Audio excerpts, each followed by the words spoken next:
Good evening. Mustafa, I want you to sit right over here. Sit right over here, Mustafa. Because I know as I do this material here, once you do it 3 times, it's yours, you know?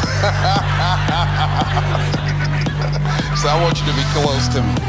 I want you to look at someone on your right and left, shake their hands and say, I'm doing better than good and better than most. Let's do that right quick, please.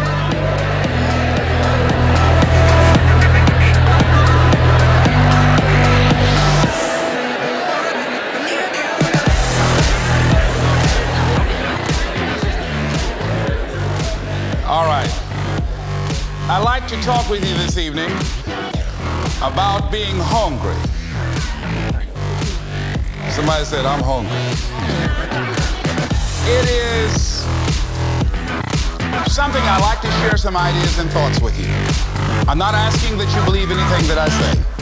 I'm not asking that you agree with me. I'm merely asking that you stand on and in the conversation that we'll share with you this evening. And if there's something that I say that can fit and work for you, I say use it. If not, discard it and let it be. Is that all right? Say, that's fair enough. Very good. All right.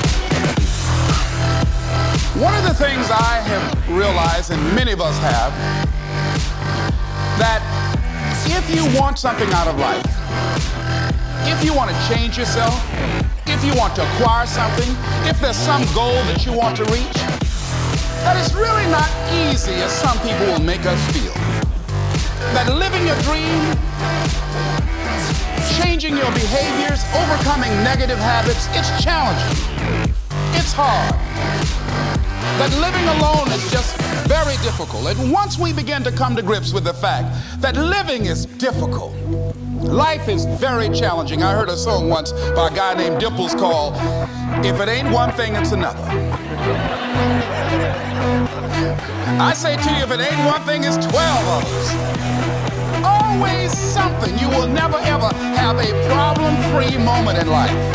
Somebody said, and I like this, that you either in a problem or just left one or headed toward one. Anybody found that to be so? Raise your hand if you know what I'm talking about. I mean, there's always something.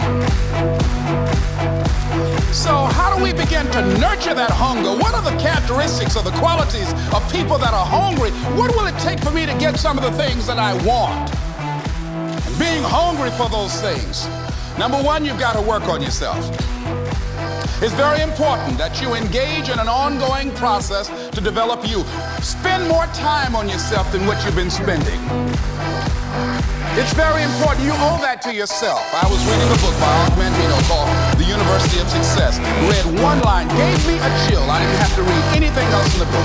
He said, many of us never realize our greatness because we become sidetracked by secondary activity. We spread ourselves too thin. Don't know how to say no. And we find ourselves doing all kinds of things and never ever have time to do those things that we need to do to work on ourselves. And then there goes a second. There goes another second. There goes another second. And we can't stop and hold time. And before you know it, you wake up one day and you're behind in your dreams and your bills.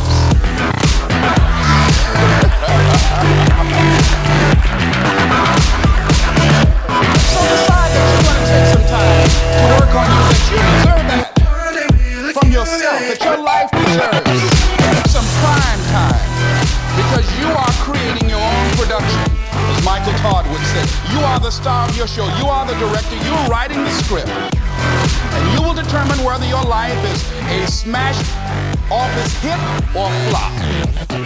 You'll determine that. Working on yourself, talking to yourself, that's so very important.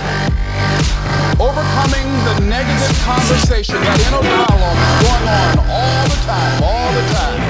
Even when you don't want it to be there. You can't stop yourself right now from thinking. You can't do it.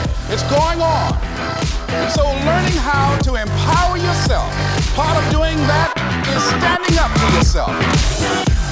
You've got to stand up inside yourself sometimes and say, shut up! You've got to do this. I was going to give a presentation, and this voice inside of me saying, you can't do this, you don't have everything it takes. I shut up! I'm behind on my bills and you telling tell me what I can't do. I have got to do it. You'll get scared sometimes. Your mind will go blank on you. Some people you will allow to unnerve you. And you wonder, what's wrong with me? I'm not crazy. That's why you've got to learn to make a conscious, deliberate, determined effort to stand up inside yourself. Working on yourself, watching that inner dialogue, it will determine the quality of your life. I don't believe this. I know this.